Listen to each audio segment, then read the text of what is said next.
चंदेरी एक ऐसा गांव जो दिन में आम नजर आता है, लेकिन रात होते ही इसका डरावना सच सामने आता है। यहाँ के बुजुर्गों का कहना है कि ये गांव 3 श्रापों से घिरा हुआ है, स्त्री, सरकटा और भेड़िया। सैकड़ों साल पहले चंदेरी एक समृद्ध नगर था, जहाँ रानी चारुलता का शासन था। वह न केवल सुंदर थी, बल्कि अत्यंत बुद्धिमान भी थी, लेकिन राजा के कुछ दरबारी उसकी शक्ति से जलते थे।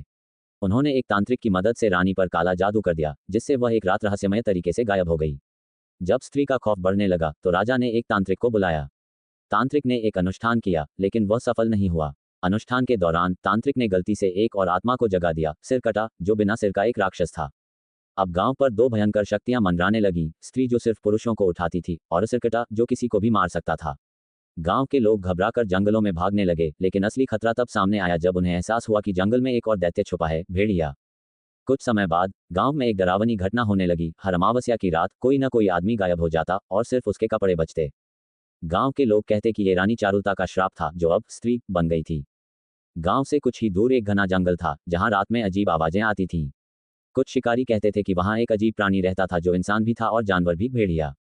एक बूढ़े साधु के अनुसार ये भेड़िया कोई आम जानवर नहीं था, बल्कि एक राजा का बेटा था, जिसे श्राप लगा था। वह हर पूर्णिमा की रात को भेड़िया बन जाता और जिसे पकड़ता उसे जंगल में ले जाकर मार डालता। गांव के लोग इन तीनों श्रापों से बचने का तरीका खोज रहे थे। कुछ ने कहा कि स्त्री का सामना करने के लिए घर के दरवाजों पर "ओ स्त्री, कल आना" लिखो। किसी ने कहा कि सिरकटा से बचने के लिए गांव के चारों ओर नींबू मिर्च लटकाओ।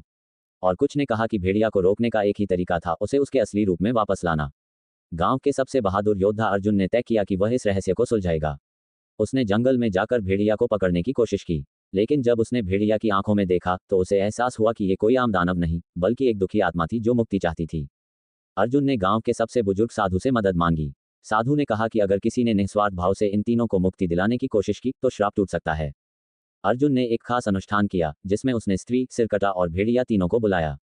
जैसे ही स्त्री आई, उसने अर्जुन से कहा, मैं सिर्फ उन लोगों को उठाती हूँ जो स्त्रियों का अपमान करते हैं। सिरकटा बोला, मुझे धोखे से बनाया गया, अब मैं इस दुनिया से जाना चाहता हूँ। भेड़िया बोला, मैं इंसान बनना चाहता हूँ, लेकिन मुझे श्राप से मुक्त करो। अर्जुन ने पूरे गांव को इकट्ठा किया और एक साथ मिलकर तीनों के लिए पूजा करवाई। जैसे ही अनुष्ठान पूरा हुआ, स्त्री अदृश्य हो गई, सिरकटा राख में बदल गया और भेड़िया फिर से इंसान बन गया। गांव से तीनों श्राप खत्म हो चुके थे, लेकिन आज भी अगर आप चंदेरी के जंगलों में रात को जाते हैं तो हवा में एक फुसफुसाहट सुनाई देती है, ओ स्त्री, कल आना।